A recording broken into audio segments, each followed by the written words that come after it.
Dear friends, in Plum Village, France, where we live and practice, every time we hear the sound of the bell, we stop our thinking, we stop our talking, and we go back to our in-breath and breathe mindfully.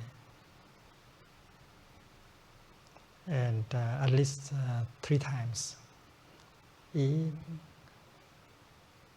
out. And that practice is called listening to the bell, the sound, the bell of mindfulness.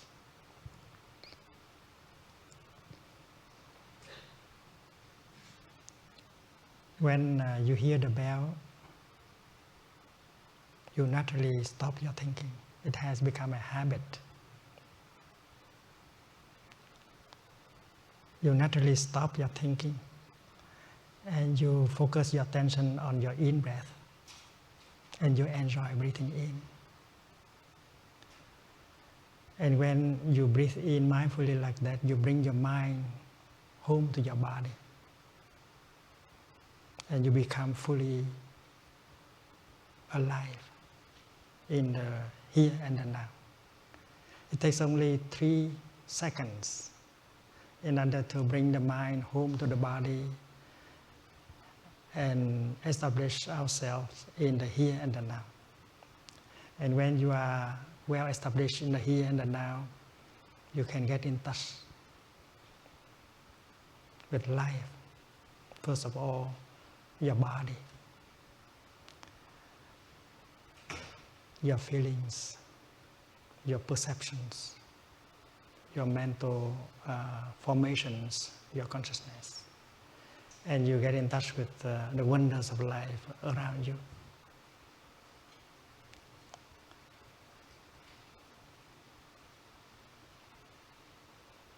The energy of mindfulness has the power to heal, to transform.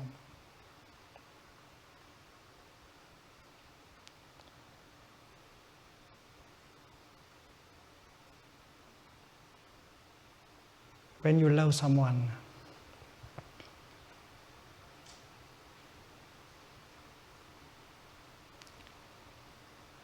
you have the tendency to offer him or her something. You want to make him or her happy.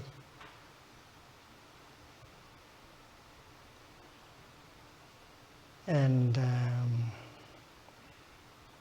you are inhabited by the energy of love. And that is why you have the desire to make him or her happy. As I have said, love has the power to heal, to nourish, to bring happiness, and to transform suffering. And the practice of mindfulness can produce love.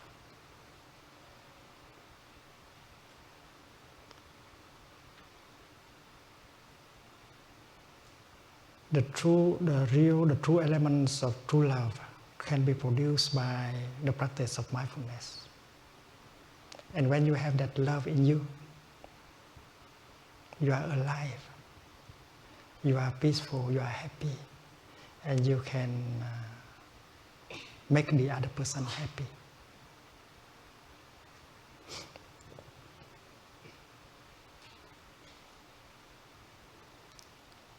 Usually, when we want to make the other person happy, we want to give him or her something. We might write a poem for him, for her, or we might cook something good and give to him or to her, or you might go to the market and buy something. But the most precious thing you can give him or her is not something you can buy from the market.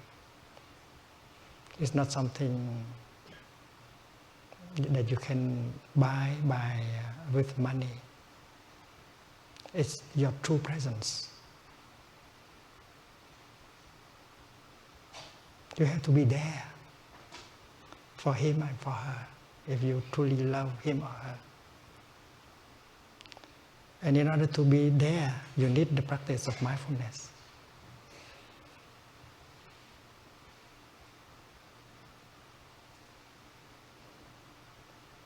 And what you want to offer your beloved one is your true presence.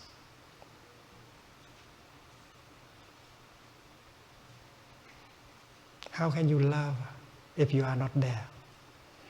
To love means to be there for him or for her. And to be there is a practice. In the Buddhist tradition, when you begin to breathe in mindfully, you bring your mind home to your body. And when mind and body are together, you are truly there. In our daily life, very often our body is there, but our mind is not there. We are not truly there. It's impossible to love if you are not there. So practice mindful breathing. Bring your mind home to your body. It can help you to be there. Our in-breath, our out-breath is something like a bridge linking mind and body. And the moment when we pay attention to our in-breath and breathe in mindfully, we bring our mind home to our body, and we are there in just 2 or 3 seconds.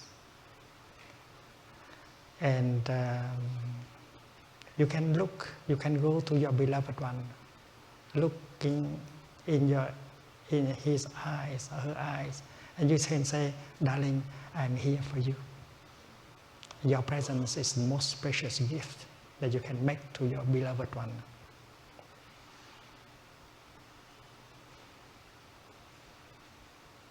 There is an 11-year-old boy who is unhappy because his father is not there for him. His father is a very rich businessman, successful businessman too. But he does not have time for himself, for his wife and his son.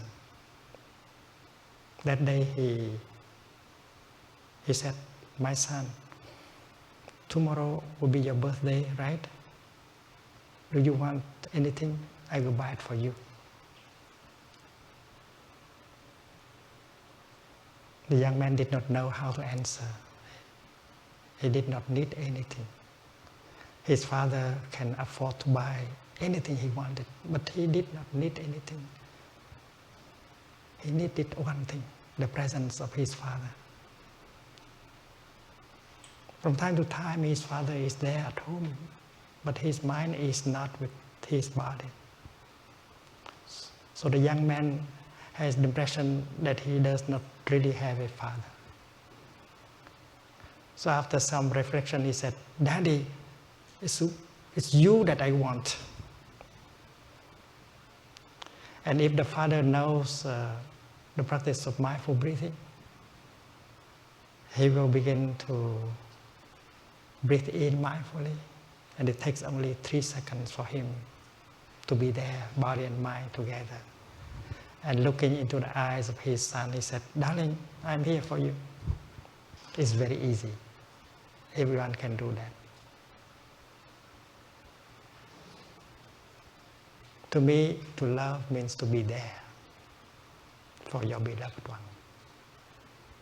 And to be there, for me, is not a willing intention, a desire. That is a practice. In order to be there, you need to breathe in mindfully and bring your mind home to your body. Or you might like to practice walking meditation, mindful walking. While breathing in, you make 1 step or 2 steps, and you become aware of the step you make. You are touching life in the present moment with your foot. One step alone can bring you home to the here and the now and be fully present in the here and the now. There are many ways of practice that can help bring our mind home to our body so that we can be established in the here and the now.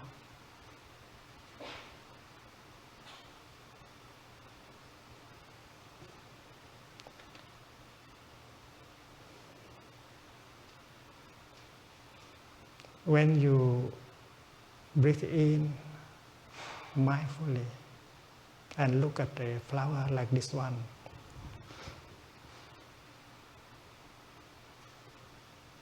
you have an opportunity to get in touch with this flower deeply.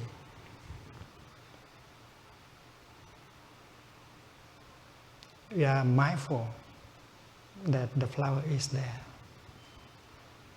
Mindfulness is the kind of energy that allows us to know what is there, what is happening in the here and the now.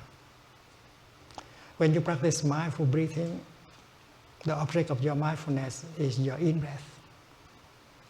Your in-breath is something that is happening in the here and the now. And you may enjoy your in-breath also. When you breathe in and using the energy of mindfulness generated by your in-breath, you can recognize that flower as existing. And you get in touch with that flower. And if your mindfulness is strong enough, powerful enough, you are concentrated on the flower, and you get the insight that that flower is a wonder. A wonder.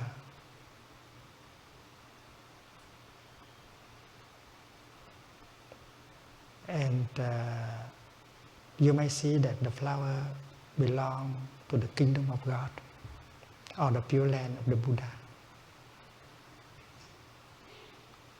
And when you get in touch with the flower, you get in touch with the kingdom of God, and you get in touch with God. Because God is always with His kingdom.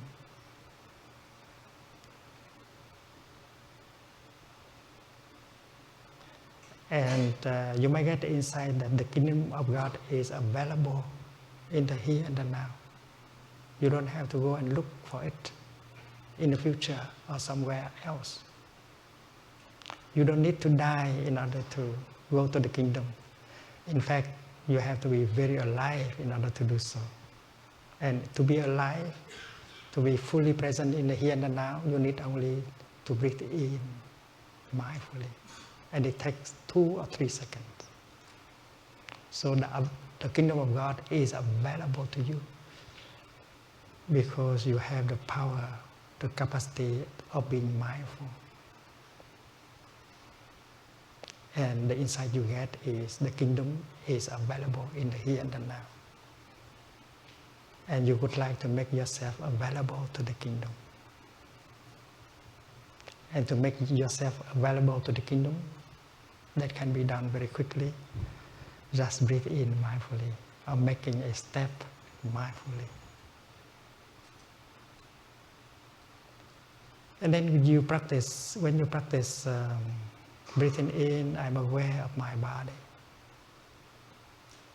This is the third exercise recommended by the Buddha in the Sutra on mindful breathing. Breathing in, I'm aware of my body. Mindfulness of the body.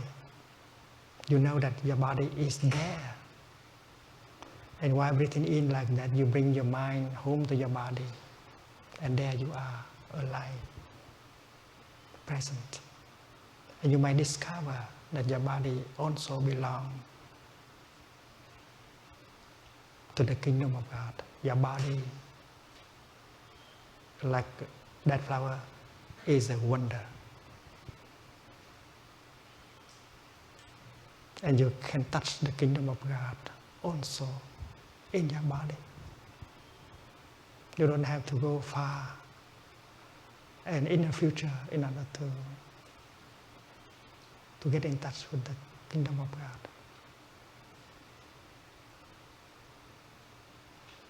Mindfulness allowed us to be alive and to touch the wonders of life inside of us and around us. And many of these wonders have the power to heal, to nourish. And you don't have to go to a temple in order to practice mindfulness. Walking from the parking lot to your office, you might enjoy the practice of mindful walking. You might like to enjoy every step. Touching the wonders of life. That is something all of us can do. Years ago, we offered a retreat for congressmen in Washington, D.C. They have a hectic life, and they need the practice of mindfulness in order to release the tension, to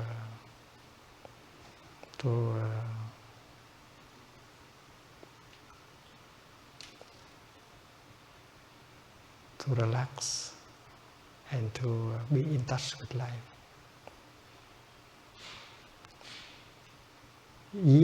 Many years after the retreat, they continue to practice mindful walking. And several of them wrote us and said that from the office where they work to the place where they cast the vote, they always practice mindful walking and stop all thinking, just walking. And they say that they survive that hectic life just by mindful walking. So from the parking lot to your office, you may like to do like that. You stop all your thinking and you enjoy every step. Walk in such a way that every step can bring you freedom, can bring you solidity, freedom, and healing. Many of us use the practice of mindful walking to heal ourselves. When you breathe in mindfully and focus your attention on your breath, when you make a step mindfully and focus your attention on your step, you release the past, you release the future, you release all your projects. Because your mind has only one object, that is your in-breath and your step. One in-breath or one step can set you free from the worries and the uncertainty about future, free from the regret and the sorrow concerning the past. The past may be a prison, the future may be a prison. If you are subjected to regret, sorrow, fear, uncertainty, but when you focus your attention on your in-breath, you release everything. So one breath, one in-breath set you free. One step making mindfulness set you free. And when you are free, your body has regained its power to heal itself. And your mind also.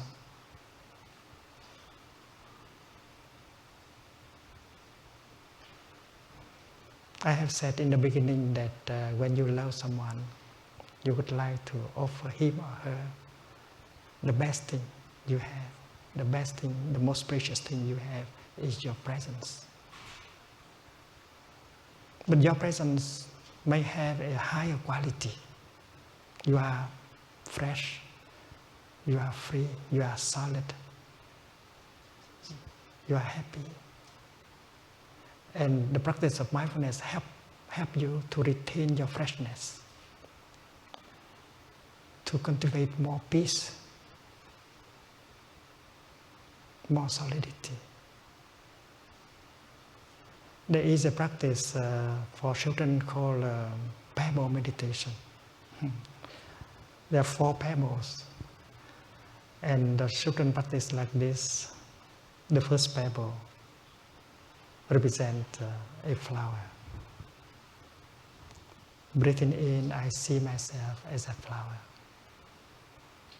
Breathing out, I feel fresh.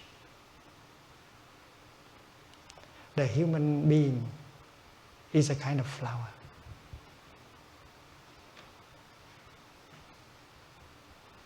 And if we don't know how to practice, and then we will lose our freshness.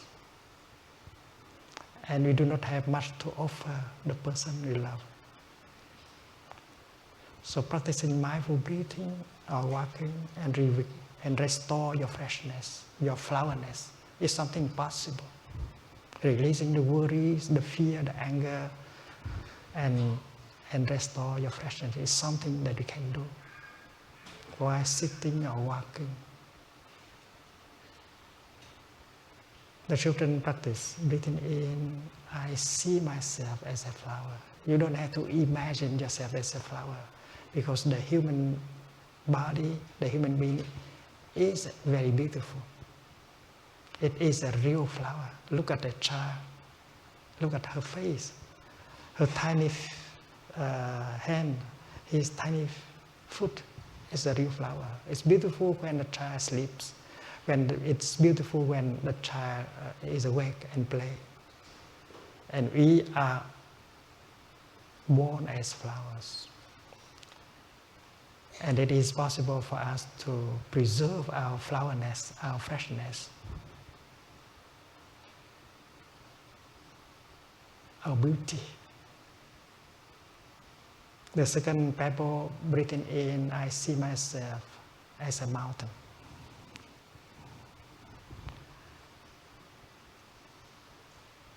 A mountain represents stability and solidity. A person cannot be a happy person unless she has some stability. He has some stability. And the practice of mindful breathing, mindful sitting, mindful walking can always help us to cultivate more stability and solidity. And our solidity, our stability is something we can offer to the person we love. If we are too unstable, if we are not solid, we are not happy, and we cannot, and the other person suffer also because of that. So cultivating stability and solidity is something you can do. Breathing in, I see myself as still water. Breathing out, I reflect things as they truly are. When you are calm, you are not victims of wrong perceptions. You are not victims of anger and fear, because you are calm enough. You don't imagine things. So breathing in, breathing out, or practicing walking, you can cultivate peace, calmness, tranquility. A person who does not have enough peace in himself, herself, cannot be a happy person. So cultivating peace in oneself is something we can do with the practice of mindful breathing, mindful walking, mindful sitting. And when you have peace in you, you have something to offer him or her. Breathing in, I see myself as space. Breathing out, I feel free. If you do not have enough space in our heart, we have so much worries and fear and anger. We are not happy. And that is why the practice is to bring more space into our heart and around us. A person cannot be a happy person unless she has some freedom, some space in herself or around her. So to love means to offer space. And if you do not have space in you, how can you offer your beloved one with space? That is why the practice of mindfulness, whether that is mindfulness of breathing or walking, working, or eating, always help us cultivate these values, these energies. How we can cultivate our beauty, our freshness. We can cultivate more our stability and solidity. We can cultivate more the energy of peace, calmness, and we can always cultivate more the element of freedom in us. So when you look at your beloved one and you say, darling, I'm here for you, that is a great gift, because your presence has the element of freshness, of stability, of peace, and of freedom. The best kind of gift you can make to him or to her.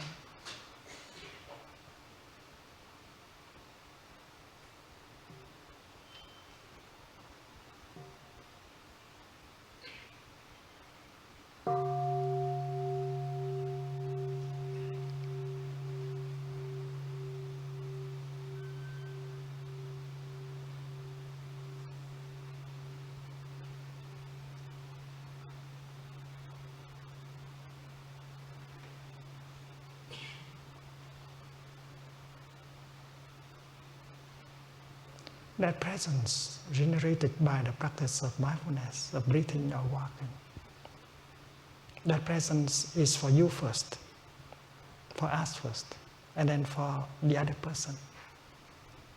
We have to be truly present, because love always begins with oneself.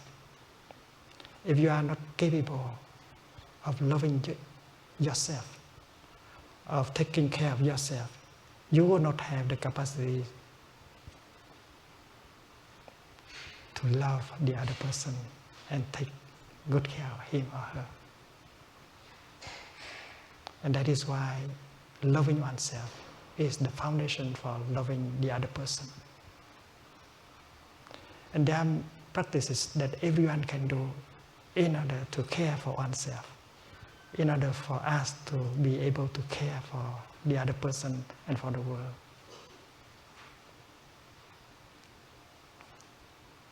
The Buddha proposed many easy, simple practices that everyone can do. Like the first practice of mindful breathing, exercise of mindful breathing, breathing in, I know I am breathing in. Breathing out, I know I am breathing out. You recognize your in-breath, you recognize your out-breath. And since you have your in-breath as the object of your mind, you release everything else, you are free. A very simple exercise, and the effect is great. It sets you free, just 3-4 seconds of breathing in. And you don't need to practice many months and many years in order to see the effect. The first few minutes, when you begin the practice, you can see the outcome right away. Breathing in, if you pay attention only to your in-breath, and then you can release, and the past, and the future, and all your projects, and the process of healing begins right away. The second exercise on mindful breathing is breathing in. I follow my in-breath from the beginning to the end. I follow my in-breath all the way through. Your in-breath may last only 3 or 4 or 5 seconds. But while breathing in, you are fully concentrated on your in-breath. And you may enjoy breathing in, because breathing in is something enjoyable too. You don't have to suffer while breathing in. If you suffer while breathing in, you are not practicing correctly. Because life, there's a lot of suffering already in life. Why do you have to practice in order to suffer more? So whether it is the practice of mindful breathing or mindful walking, mindful sitting, we do it in such a way that it gives you pleasure and happiness. The practice is pleasant, should be pleasant. And when the energy of mindfulness and concentration are powerful enough, you always get an insight. That insight can help liberate you from your afflictions, like fear, anger, jealousy, despair, and so on. There are 3 kinds of energies that can be generated by the practice of mindfulness. The first energy is mindfulness, which allows us to become alive, to become present in the here and the now, and to be aware of what is happening in the here and the now. And the second energy is the energy of concentration. When you are very aware, when you are very mindful of something, you are naturally concentrated on that. If you are aware, if you are mindful of your in-breath, you'll be concentrating on your in-breath. So that is the meaning of the second exercise. Breathing in, I follow my in-breath all the way through. So mindfulness and become powerful because of the concentration that is born from the practice of mindfulness. And when mindfulness and concentration are together, are powerful enough, you always get the third energy, the energy of insight.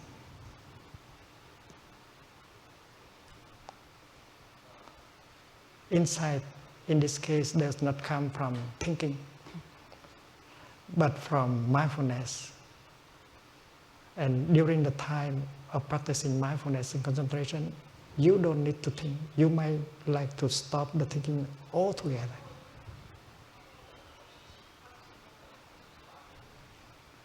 Insight as the outcome of non-thinking. When we breathe in mindfully and with concentration, we might discover many things. We might discover the fact that we are alive. Many do not know that they are alive.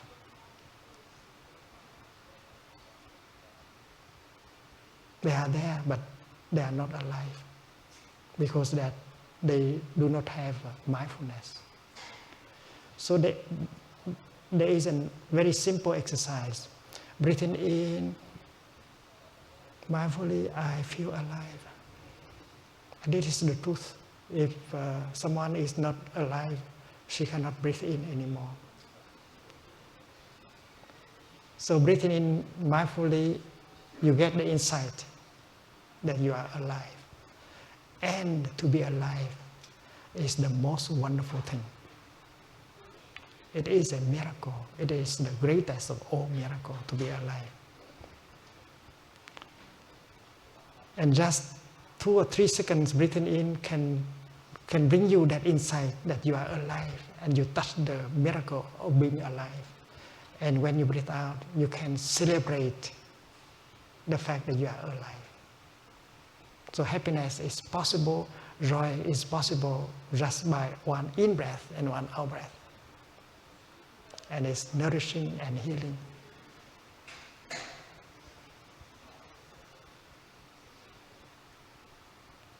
And breathing in mindfully like that help you to touch many conditions of happiness that have the power to heal and to nourish in us and around us. Suppose we breathe in and we become mindful of our heart. Breathing in, I am aware of my heart. Generating the energy of mindfulness, you use that energy of mindfulness to recognize the presence of your heart. You kind of embrace your heart with the energy of mindfulness. And you can discover the fact that your heart still functions normally. That is already an insight. And it's wonderful to have a heart that still functions normally. There are those of us who only wish for that. And the deepest desire may be just having a heart, a normal heart like that. So breathing in and having our heart as the object of our mindfulness, we can feel grateful to our heart. And that is one of the conditions of happiness that we are having. And when the Buddha teaches the practice of mindfulness of the body, he advises us to get in touch with all parts of the body and smile and recognize these parts of the body.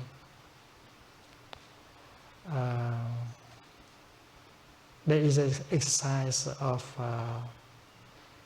deep total relaxation that we will try today. We put ourselves in the lying position and we begin to breathe in and out mindfully and recognize part of our body. It's like a scanning our body, not with X-ray, but the ray of mindfulness. You recognize your eyes. Breathing in, I am aware of my eyes. Breathing out, I smile to my eyes. Recognizing the presence of your eyes. And you might get the insight that, well, my eyes are still in good conditions. A paradise of forms and colors is available to me just because I still have eyes in good condition. You need only to open your eyes in order to touch the paradise of form and color. That is another condition of happiness. And we go through the body and recognize every part of the body. And when we come to a place that is a little bit ailing, we may like to stop longer and embrace with compassion and tenderness that part of the body that is ailing. That practice of being aware of the body can help heal the body. You can still continue with your with the medicine, but to relax our body, to embrace tenderly that part of our body with mindfulness practice can accelerate, can help very much the healing, can make the healing happen more quickly. The third exercise, breathing in, I'm aware of my body, is part of that exercise. And the fourth exercise is breathing in, I release all the tension in my body. The body has the power to heal itself. only if we allow it to do that. When an animal in the forest gets wounded, deeply wounded, she knows what to do. The animal finds a quiet place and lie down. She knows deeply that resting is the only way to heal. The animal does not think of looking for food or running after an animal. She knows that the best thing is to just lay down. Because the body has a natural tendency, natural power to heal itself. We human beings, we used to have that kind of wisdom. But we have lost our capacity to rest. We have worked our body too hard. We have accumulated a lot of tension in our body and make it more difficult for our body to heal. We only count on medicines and other kind of means. So the fourth exercise of mindful breathing is very helpful. It helps us to be aware of our body. And our mind become embodied again and help the body to release the tension. And when the tension is released, the body recover that capacity to heal itself. So the practice of mindful sitting with relaxation, the practice of mindful walking, the practice of mindful breathing while lying down can be very helpful. It can heal.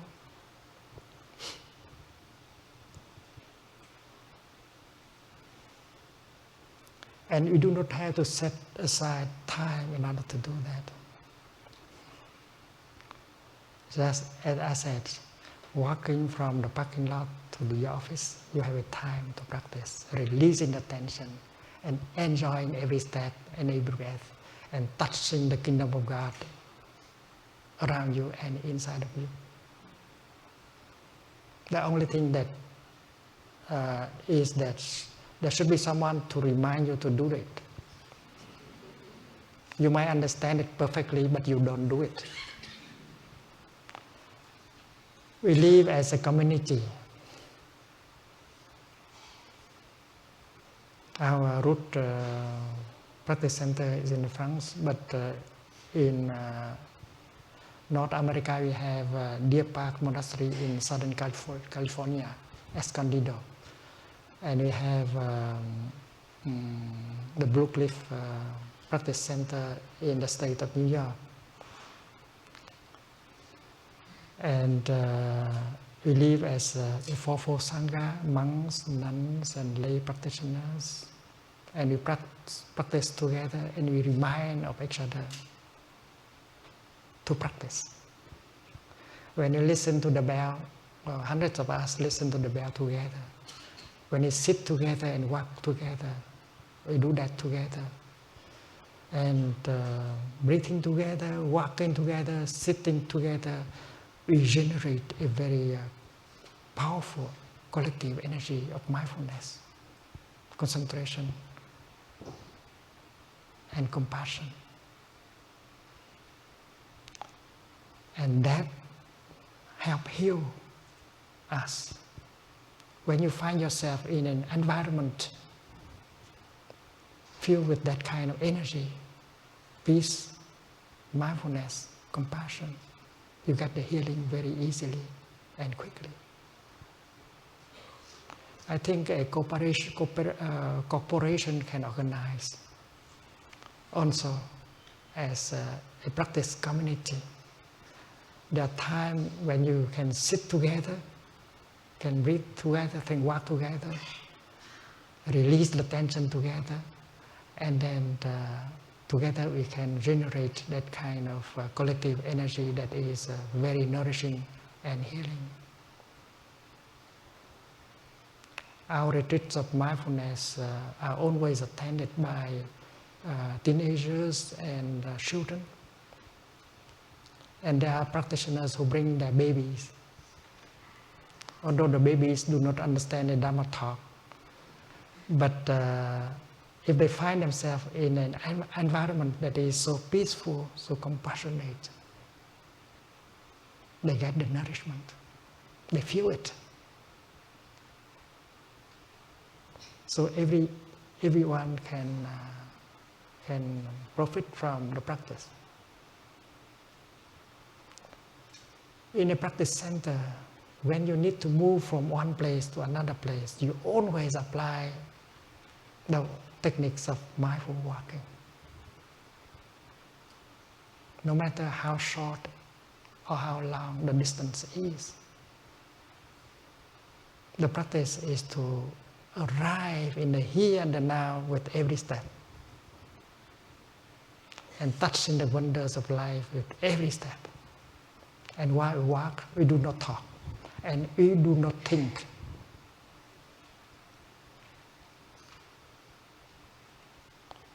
When we stop our thinking, our talking, we touch life more deeply, so that we can get the nourishment and the healing.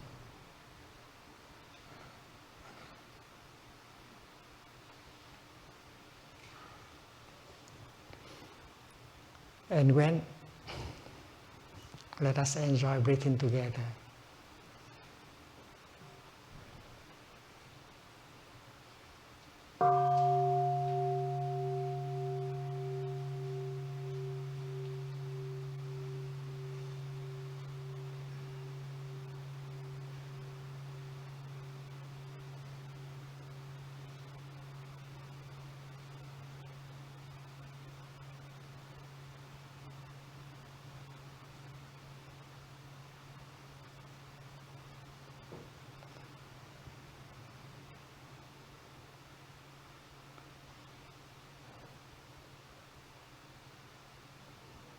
When you eat your breakfast,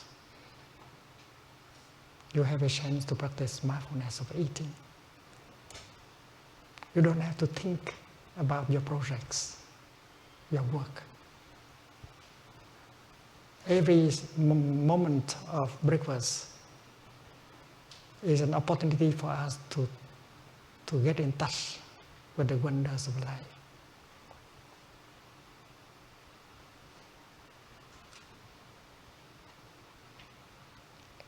Today you have a chance to share a meal together in mindfulness.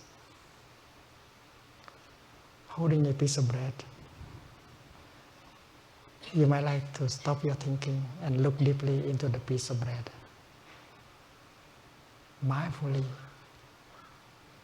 you breathe in, and you might get in touch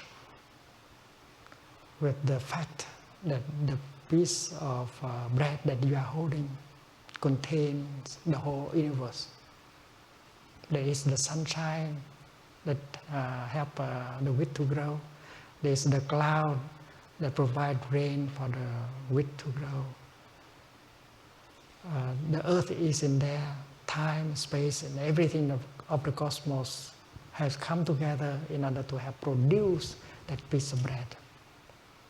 And that insight you can get in just a few seconds of looking mindfully at that piece of bread. If you keep thinking about the past or the future or your projects, you miss the bread. You miss the kingdom of God that the bread is bringing to you. And when you put the piece of bread in your mouth, you might like to enjoy just chewing the bread, getting in touch with the wonders of life, instead of chewing your projects, your worries, your fear. You stop all your thinking. You just enjoy eating your breakfast. And that is a practice. You don't need to set aside time for practicing. when you take a shower, that is time to practice mindfulness. You might enjoy your mindful breathing and become aware of the water of your body, and you can create the joy and the happiness while taking the shower. The essential is to stop thinking. The thinking will carry you away and does not allow you to live that moment of life. René Descartes said that I think, therefore I am. I am not very sure of that. Because if you think so much, you go around with your thinking might not be productive at all. It carries you to many realms, and it could make you worry more, angrier, and so on. So if you are carried away by your thinking, you are not there. That's why I think, therefore I am not there. It's better to stop the thinking in order to be there. When we brush our teeth, we may choose to brush our teeth in such a way that make freedom and joy and happiness possible during the time of brushing our teeth. It may take 2 minutes or 3 minutes. And the essential is to stop your thinking. Even if you have a lot of things to do, stop your thinking and enjoy brushing your teeth. When I brush my teeth, I usually touch the fact that I am over 80 and I still have some teeth to brush. And that is enough to make me happy.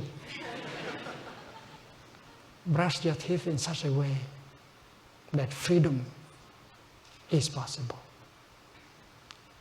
Joy and happiness be possible during the time of toothbrushing. That is a challenge. And I know you can do it. Do not think about your work, your projects. Just enjoy being there and brush your teeth. That moment you can live it deeply also. Because you can always touch the wonders of life, the kingdom of God in the here and the now.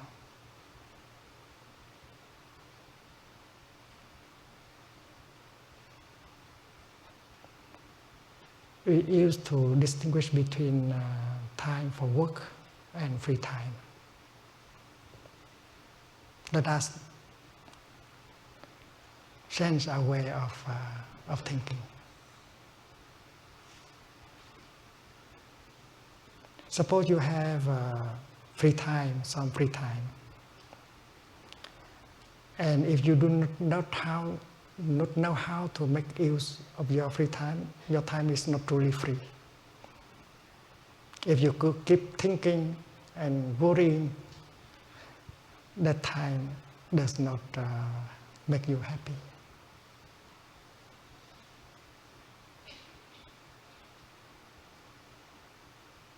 That time is not for working, of course, but you continue to think about it. You continue to worry about it. And that thinking is not productive.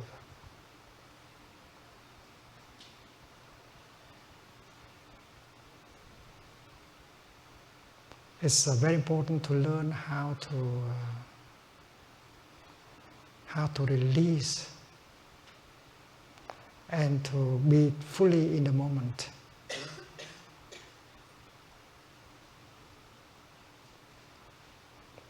And watering the vegetable garden,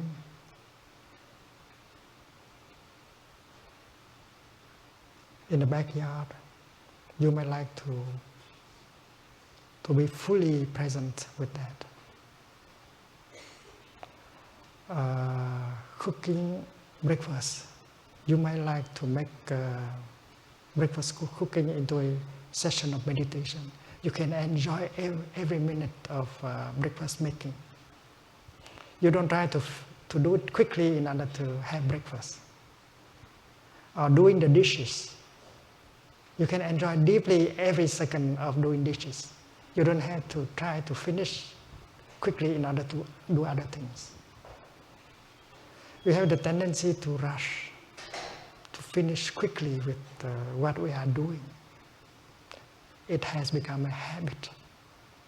And with mindfulness of breathing, you can recognize that habit, and it helps you to stop being carried away by that kind of attitude. Suppose you are washing dishes and you want to finish in order to sit down and enjoy a cup of tea. With the practice of mindfulness, you can make the time of dishwashing a beautiful time also, a joyful time, when you are fully alive. And if you are not capable of doing so, when you finish washing the dishes and sit down and hold the cup of tea, you will think of other things. You will not be able to enjoy the tea. You are always carried away. You are not capable of living your life in the present moment. And mindfulness helps us to live deeply every moment of our daily life. And we need some training in order to do so. And if you have a chance to live with a community of practice, and then we get that habit of living deeply each moment of our daily life.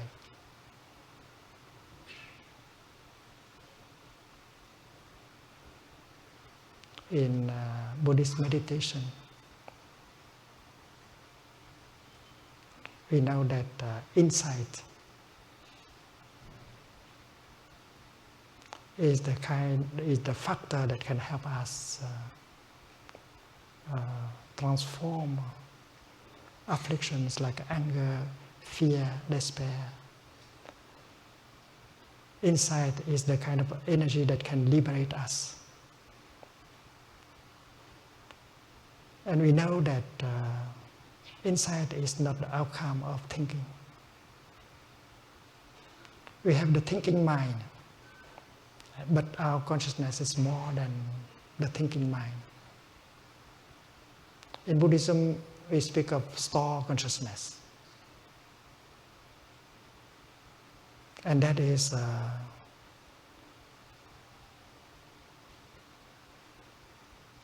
something much bigger than our thinking mind. Imagine an iceberg in the ocean. The part that we see above the water is very small, but the part in the water is huge. Store consciousness is like that. Our mind consciousness is very small. In neuroscience, people like to speak of that part of consciousness as background consciousness. Sometimes we call it root consciousness. Mula Vijnana. Sometimes we call it appropriating consciousness. Sometimes we call it store consciousness. That part of consciousness is always with the body. It has the capacity to receive informations. It has the capacity to process information. And it has the capacity to preserve, to conserve, preserve the information.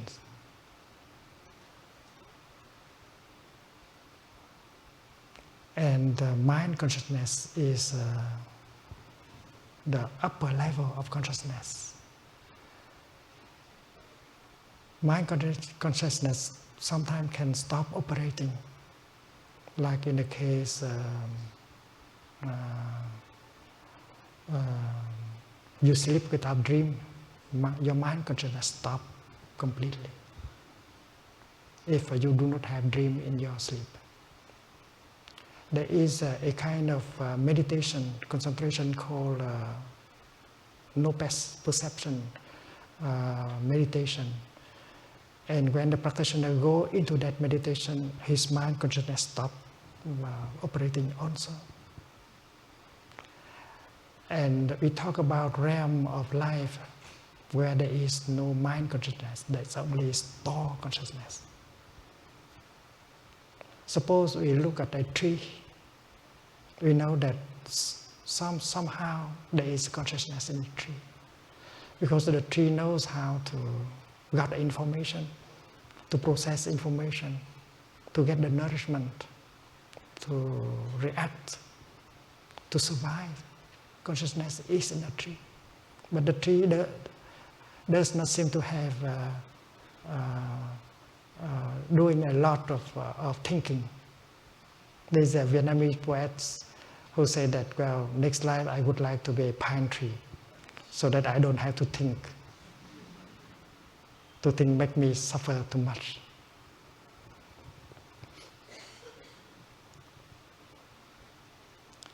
In the Zen tradition, mind consciousness is the gardener,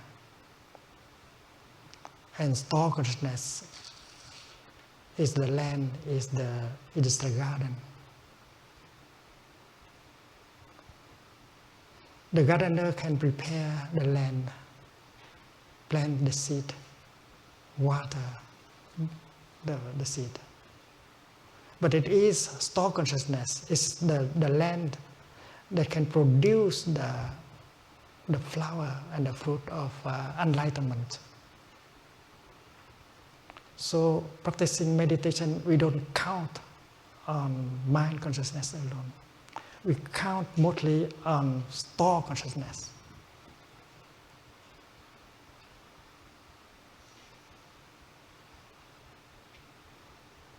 Mind consciousness has to play the role of the gardener. It has to work the land and plant the seed well, and cover up, and water. That's all. The insight, the discovery, what we find out is not the work of mind consciousness. It is the work of store. And many scientific discoveries have been done in that. Not by the thinking mind, but by the unconscious mind. So it is possible for us to entrust the task to our deeper consciousness. We have to pose the question, to ask the question correctly. In Zen Buddhism, we call it koan.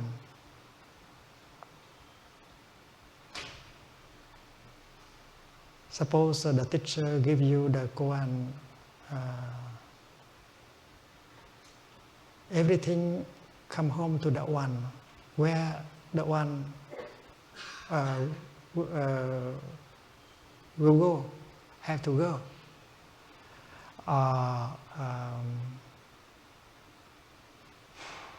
What is the sound of one hand?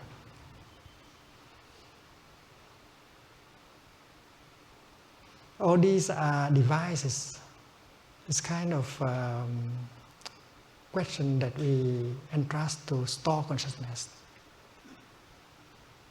The important thing is to ask the right question very clearly, and to entrust the question to store consciousness. And after having done that, the gardener may like to do other things.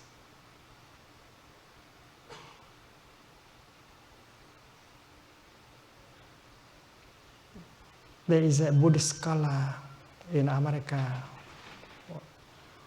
One time I told him that I enjoy gardening. I enjoy planting lettuce and things like that. And I say that when the lettuce does not grow well, you don't blame the lettuce, but you feel that if the lettuce grow well or not well, is the gardener who is responsible. And he said, "Thầy, you should not spend your time growing lettuces, because you can use your time to write poems," because he liked my poetry. I told him, "Dear friend, if I do not grow lettuce, I cannot write these poems. It's because I am capable of growing lettuce, that is why I can produce a poem like that."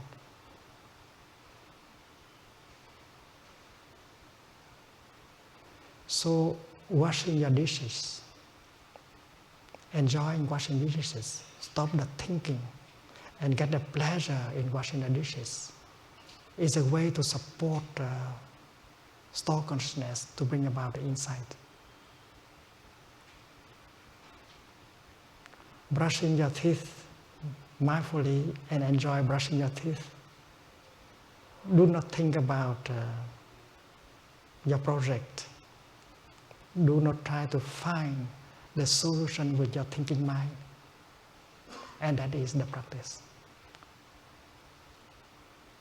Non-thinking is the secret of the success. And that is why the time when we are not working, that time can be very productive if we know how to focus on the moment and enjoy every moment of our daily life. And if we know how to do that, we will not be victim of stress, anxiety, depression, and so on. That is one aspect of the problem. The other aspect of the problem is that the time called work time, we can handle it in such a way that we can enjoy, that it can bring us pleasure.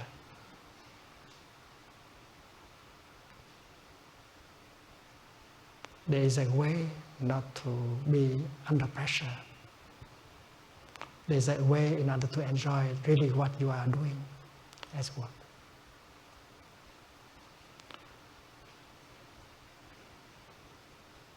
We in Plum Village, we do a lot of things. We want to succeed in what we do. We offer many retreats of mindfulness everywhere, in many countries, Europe, Asia, America, Australia. We organize days of mindfulness, sessions of practice. We organize retreats for health professionals, school teachers, young people, and so on. We want to succeed in our work also.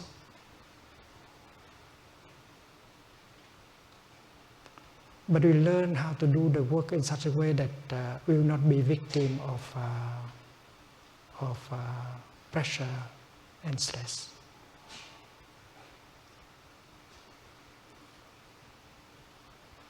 Many monks and nuns who are excellent Dharma teachers, they enjoy cooking, they enjoy cleaning, they enjoy gardening, and they consider these things as important as the other kind of work. We learn how to enjoy rearranging the cushions in the meditation hall.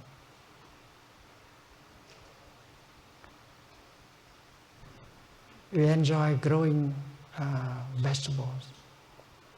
And everything we do, we put all our heart and mind in it, and we try to do it in such a way that freedom and joy and brotherhood and sisterhood become possible.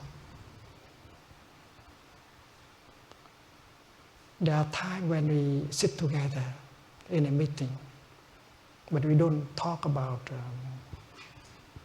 work. We have a weekly meeting called Meeting of Happiness. And in the meeting, you just remind each other that we have so many conditions of happiness available. And it may take 2 hours, 3 hours, just with 1 cup of tea, and we nourish each other with the practice of mindfulness. We remind each other that we are very lucky people, that we have so many conditions of happiness available right in the here and the now. We don't need to go and look for more conditions of happiness. And that is very nourishing. And I think that in a corporation, this is possible also. And many of the practice in a practice center can be used in the life of a corporation.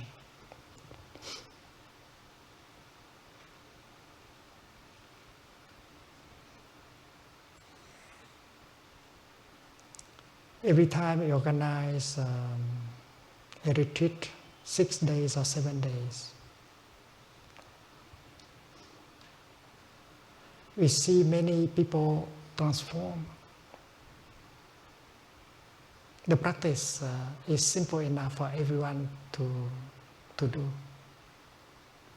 The practice of mindful breathing, mindful sitting and walking, releasing the tension in the body.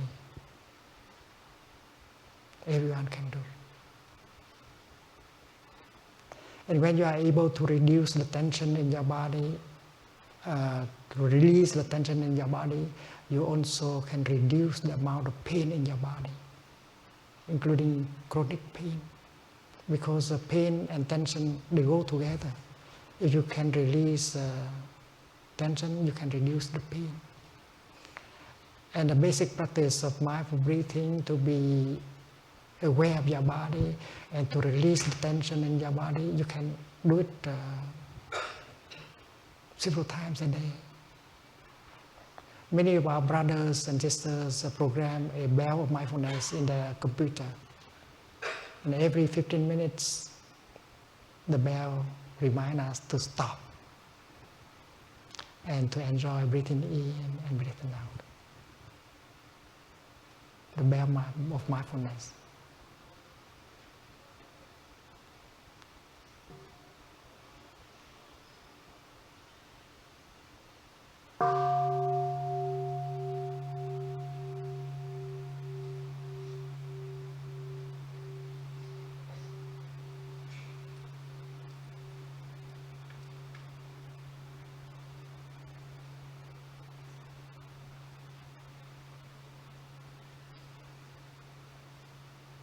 The practice helps us to touch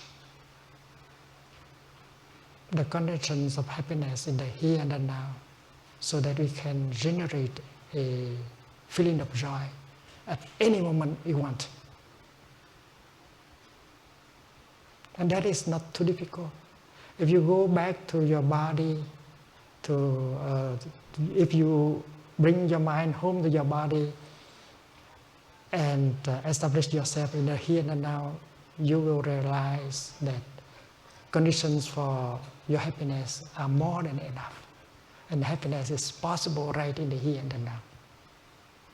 So to generate a moment of joy is possible. To generate a moment of happiness is also possible for a practitioner, no matter where and when.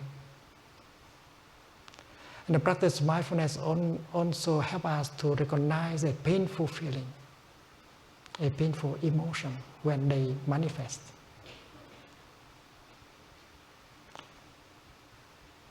A painful feeling, we have the tendency to try to run away from it.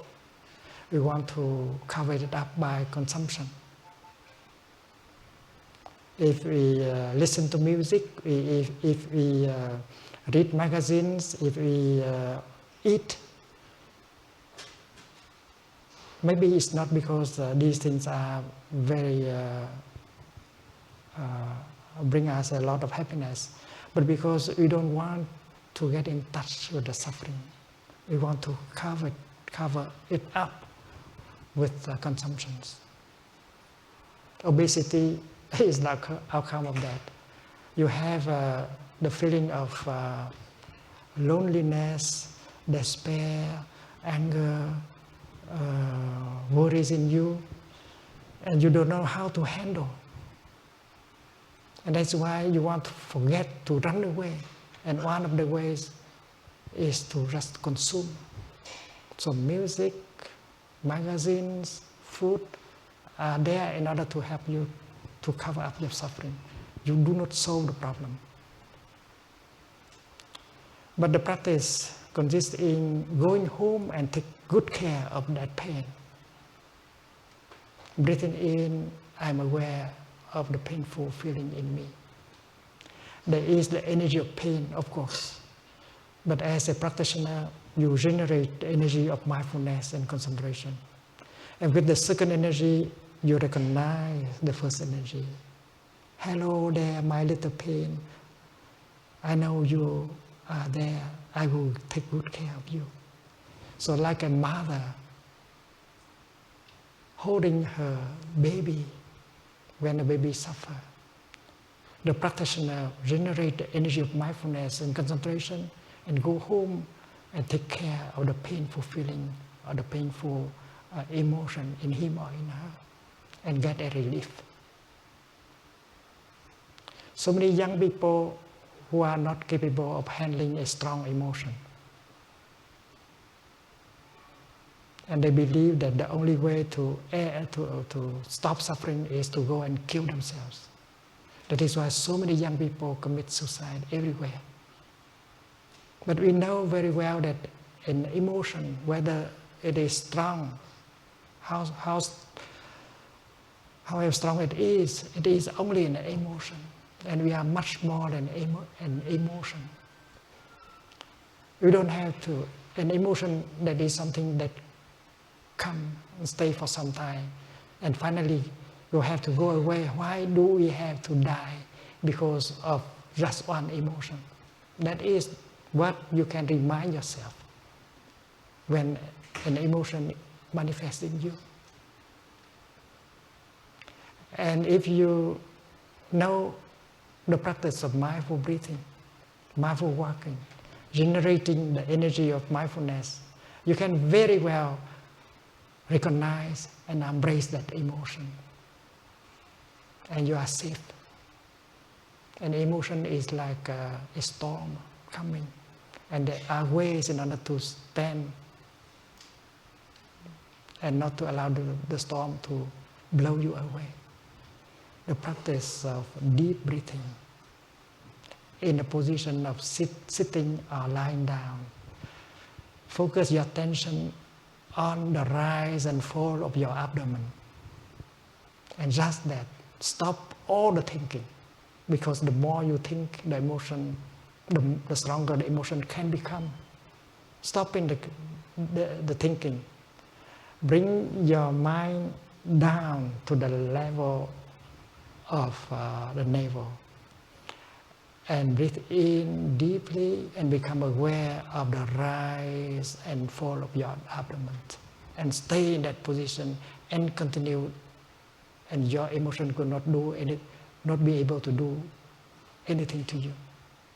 And after 5 minutes, 10 minutes, or even half an hour, the emotion will go and you will survive it.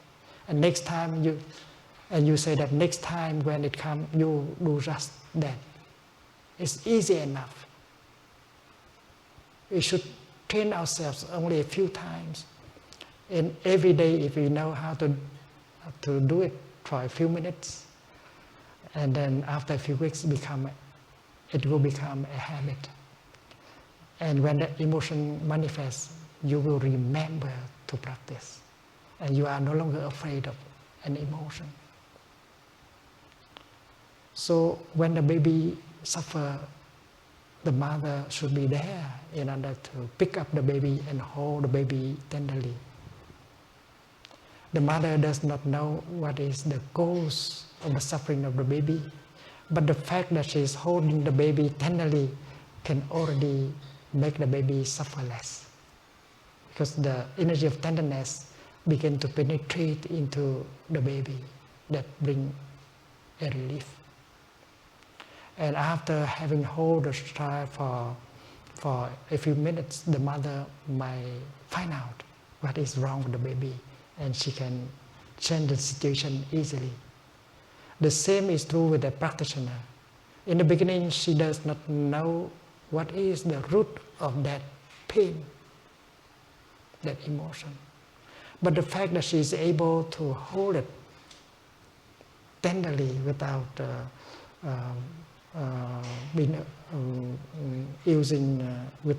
attempt to run away, can already bring a relief.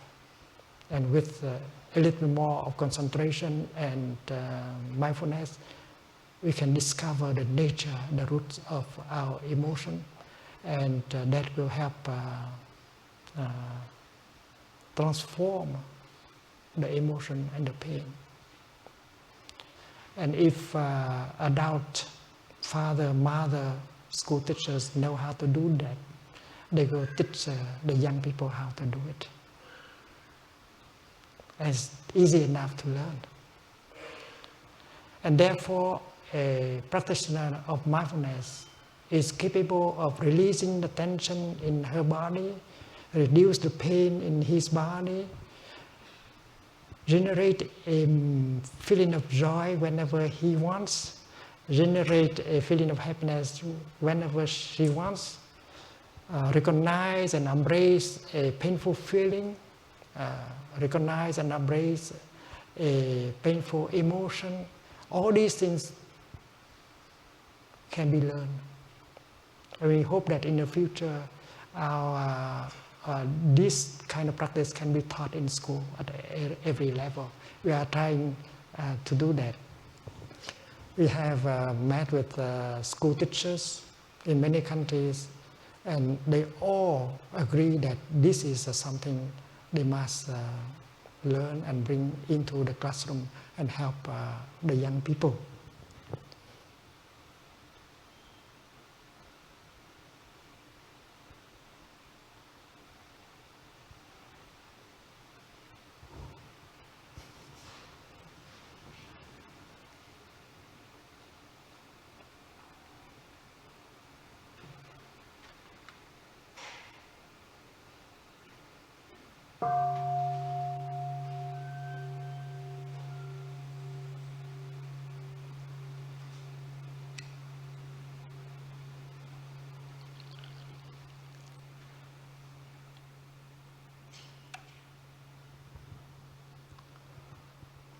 The miracle of transformation and healing always happen in our retreats.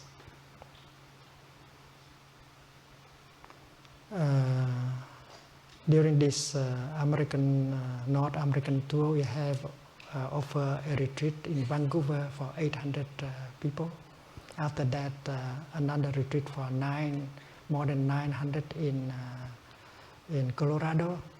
And we just finished one in Southern California, Escondido, for 700 people. And the miracle of transformation and healing always happened. And using the practice of compassionate listening and gentle speech, many people are capable of restoring communication and reconcile. And there are those of us who can use our mobile phone to practice listening with compassion and using loving speech in order to reconcile with those who are at home, who are not in the retreat. And we have been offering so many retreats like that in the world, and seeing that the effect, the result, the fruit of the practice, we are encouraged in this practice. That is why as monks and nuns and lay practitioners, we want to continue. We want, because that brings us a lot of happiness. And we want to share the practice and to help many people to suffer less. And that is why we are kind of, we want also success. But our success, our willingness to succeed does not remove us from the present moment. Our practice is to be grounded always in the present moment. We know that the future is made only of one element, that is the present moment. And if we take care of the present moment the best way we can, it means that we have done everything we can do for the future. And that is our practice, to be there in the here and the now and do our best with that, and do not let the worries, the projects carry us away. I think many are successful in their career, but many have become victims of their own success. They are not happy. Happiness is not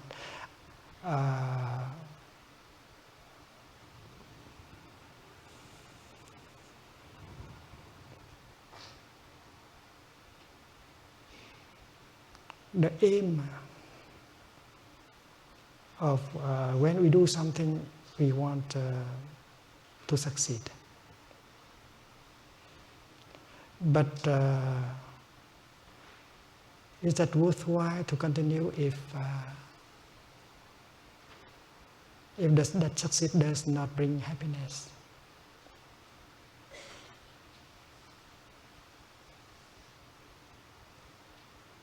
And many have become victims of their own success.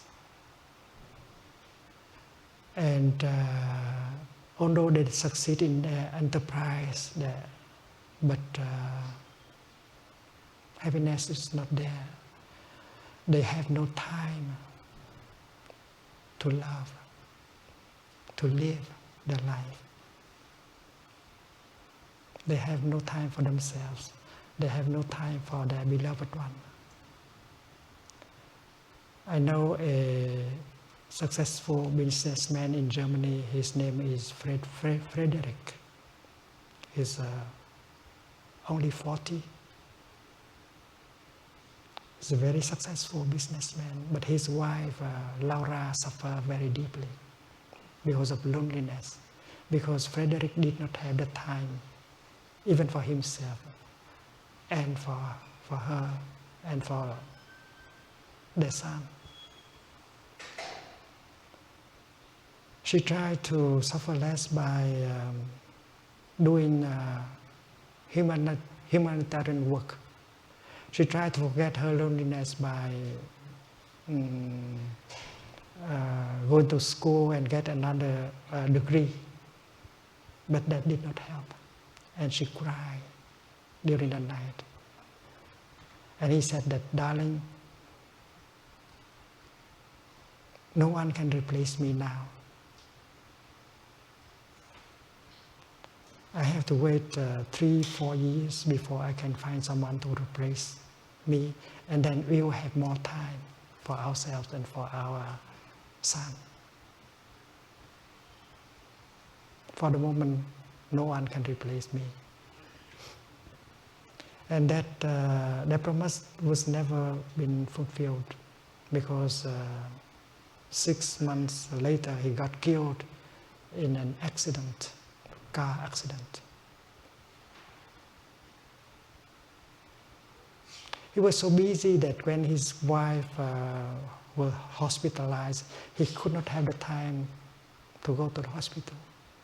And even when his son, Philip, was hospitalized, he could not go to the hospital because his time, his energy is sucked by the will to succeed. And you know what happened? Only 3 days after his death, they found someone to replace him.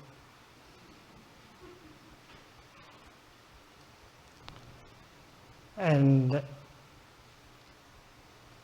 Frederick is still alive. There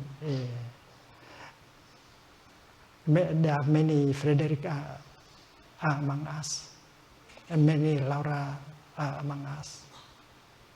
We have to wake up from that. We have to learn how to change our way of life in order to be truly alive. And the practice of mindfulness helps us bring real love, real happiness to our life. There are four elements of true love that mindfulness can help generate. The first element of true love is love and kindness, maitri. That is the capacity to make another person happy. And we have already learned that if we cannot make ourselves peaceful, fresh, and happy, we cannot make another person happy. The practice of mindfulness helps restore solidity, freedom, peace, and freshness to us, so that we have the capacity to make the other person happy. The second element of true love is compassion, karuna. That capacity of understanding the suffering and help remove it. If you love someone, you should understand the suffering in him or in her. And you should be able to help transform that and remove that. And that you can do only after you have done it for you. You have fear, anger, despair in you. And if you don't know how to transform it, how can you help your beloved one to do the same? So understanding the suffering inside and bring a relief and transformation is very crucial for love. And then you'll be able to help your beloved one transform the suffering. So that is the second element of true love. The capacity to help someone suffer less. And the third element of true love is joy. Because true love always generates joy for you and for the other person. If both of us cry during the process of loving, that's not true love. True love should bring joy every moment of our daily life. And mindfulness can help doing that. And the fourth element is of true love is inclusiveness. In true love, there is no longer any frontier between you and your beloved one. Your suffering is his suffering. His happiness is your happiness. And there is a perfect mutual understanding between two of you. And together you can serve and help many people. True love is the kind of love that always grows. It has no frontier. And practicing true love, you begin to embrace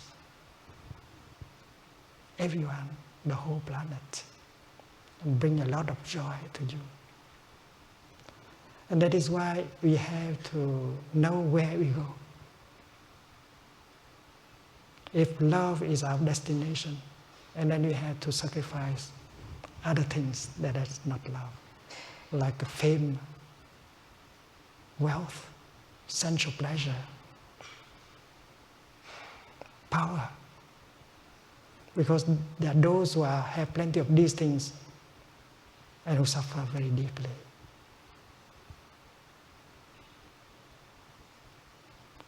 And when I was ordained as a monk at the age of 16, my teacher gave me the Dharma name Nhat Hanh, which means one action. You do only one thing. You don't do many things at the same time. Monotasking.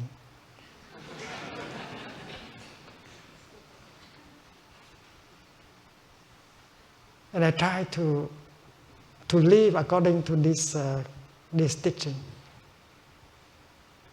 I want to transform myself. I want to help people happy. Because I know that if people are happy, I can be happy also. And that is why Buddhist concentration, Buddhist meditation is made of two elements. The first element is concentration.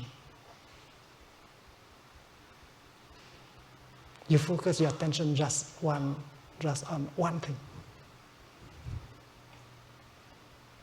Otherwise, your concentration is not powerful enough to get a breakthrough and to get insight. And concentration can be practiced not by thinking, but by brushing your teeth in mindfulness, washing your dishes in mindfulness, watering the vegetable in mindfulness, enjoying every step.